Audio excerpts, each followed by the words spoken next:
Guys and girls, this morning we've got a very important guest, Mr. Anthony METE.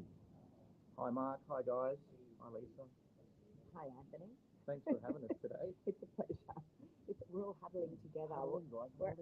A little truth here. We're actually all out of breakfast together and thought, we've got to do morning minutes.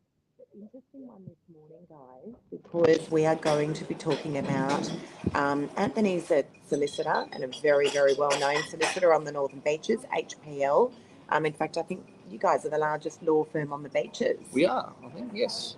We've grown to a team of about 25, 30 solicitors and conveyancers and staff, so we very much enjoy servicing people on the Northern Beaches and working with you guys. Yeah, we do. We actually do a lot of work together. We don't refer easily, but it's easy to refer to these guys because they're phenomenal at what they do, but they're also available when we need them, and that's an enormous part of it. What are we talking about this morning, folks? Bad stratas. Yeah. And because a lot of buildings these days, defects are very easy to issue these days. People are happy to get litigious very quickly, and it's scaring off buyers for good reasons sometimes, but more often than not for bad reasons. So we wanted to talk a little bit about what a good strata looks like, what a bad strata looks like. And I love with Anthony that practicality side of Anthony, because you're doing so many thousands of transactions. You can come from a numbers side of things and go, yeah, you know what, there is a problem when there's not a problem. That's right. Look, Mark, we will never see a perfect strata report. So whenever someone's buying into a strata building, they need to appreciate that there are always going to be some issues. And it's really a commercial matter of working out, can I live with those issues? If the issues are significant, can we quantify those issues?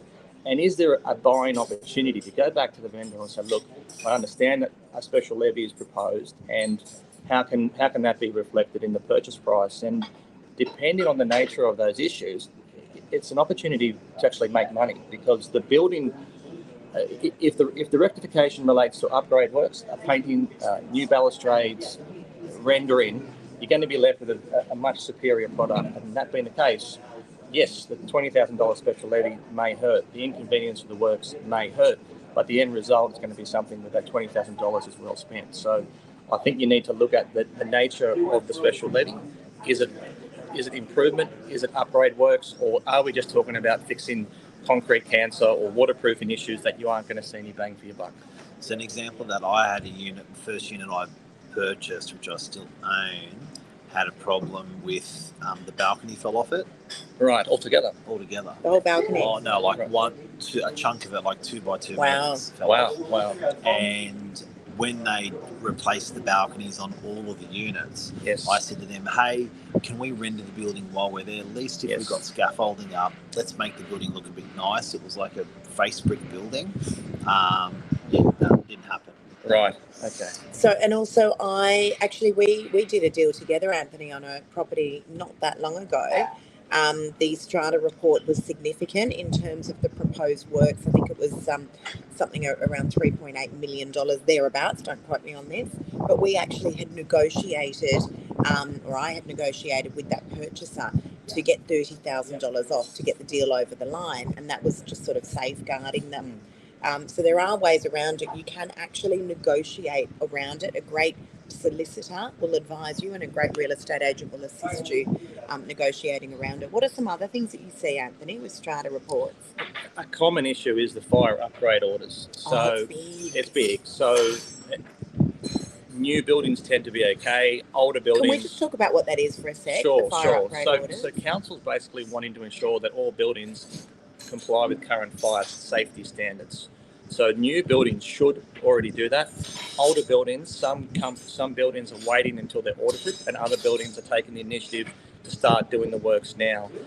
The cost of those works can differ significantly depending on the size of the building, proximity to boundaries, proximity to good water sources, and what works have already been done.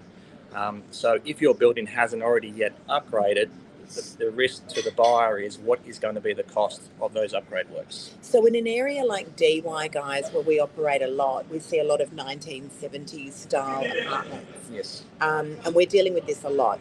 And it is, I reckon the first question buyers ask is, what's the price of the property? The second is, have the fire upgrades been done? Because the works can be significant. But again, we do see it a lot, and it's tricky, right? Because the older builds need the upgrades. The new builds have got their own realm of teething problems and probably won't build as well as maybe that 1970s style builds. So let's just talk about fire upgrades. Just back over to you, Anthony, if we can, because this is a big one. It is. So it's usually the case that if council issue an order on the property, the strata will go out and get a consultant to work out what works need to be done. And then they'll go back to council with a plan to say, look, we can't expect buyers to be, or owners to be paying $20,000, $30,000 this year. How about we stagger the works over 3 or 4 years? And council normally will accept that. So once we know what the works are going to cost, you can then budget to get the works done, and a buyer has a good idea.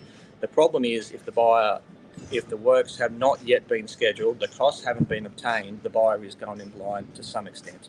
So all we can say is, again, look at the type of the building, look at how many levels, look at proximity to boundaries, look at where good water sources are, but they're all clues as to where that final bill will actually reach. What do you mean good water source? If you're in an old area where there is, the starting point is that these fire upgrades need certain size diameter pipes to service the building and within a close proximity. So if you have, say, a strong jet of water. Well, that's correct. So if you have 2 large multi-storey buildings on either side of your property, you're in close proximity. So you're not having to drill under the road or drill from 100 metres away, because that's where all your cost is added. To get that water, get that supply of water to the front of your building or to close proximity. So that will dictate the price as to whether or not the special levy is going to be $20,000, $30,000 or $40,000. Are you cold? It is a little bit cold out here, but I'm really cold. If the level of the building is, say, 6 stories and you're right next to a boundary, they're going to be asking you for fire sprinklers on top of windows. But if you've got nice setbacks from each side, less work, less infrastructure, less costs. So the other thing that we see is special levies coming up for, we were talking about these balustrade upgrades and balcony upgrades. I just sold a beautiful apartment yesterday, 79 DY Parade. It's in DY, an older style building, but they had just done the beautiful glass balustrading. Right. So they've ripped off all the old balconies and put on the glass balustrading. Now, if you are having to pay a special levy for something like that, that is also adding value to your property. And I'm confident that was a big part of the reason why the property sold, because the block looked beautiful. As I said, we have these beautiful new glass balconies, but strata can be a really beautiful thing. We were talking about it last night at our first home buyer. It can be an absolutely beautiful thing. Just because there is a whole lot of stuff going on in a strata report does not necessarily mean that you should be steering clear of that property. You need to get some good advice from your solicitor, good advice from your real estate agent. Dig deep. Often a strata manager will not talk to a prospective purchaser. They will only talk to the lot owners of that actual property. That's right. And the other thing is, show that strata report to a builder. Let a builder actually look at some of those issues and say, look, they're not structural issues, they're cosmetic issues. Or if these waterproofing works are required, then yes, it's a significant issue, stay away from it. Or no, it's more of a maintenance issue that can be easily dealt with. So get some solid feedback, because it's not really the lawyer's role to be providing building advice on the strata report. Great. But if a lawyer's got a building background or some commercial background, they've seen enough of them to know about it. But definitely get your builder to have a look over that strata report. Yeah. And just on that, guys, I had a deal yesterday where a purchaser, the purchaser who ended up purchasing a property off me in DY, said, before I do anything, I want to get through a pest and building person. What you may not know is it's kind of a little bit of a waste, and by all means do your due diligence, but it is a little bit of a waste of money, because that pest and building inspector can only get into those 4 walls. They can't look at common property. They can't obviously look at roofs and things like that. So, just, as I said, it's not overly necessary with a lot of these apartments, but by all means do your due diligence. What's the... What's probably the biggest thing that you see in these strata reports? Is it the fire upgrade stuff?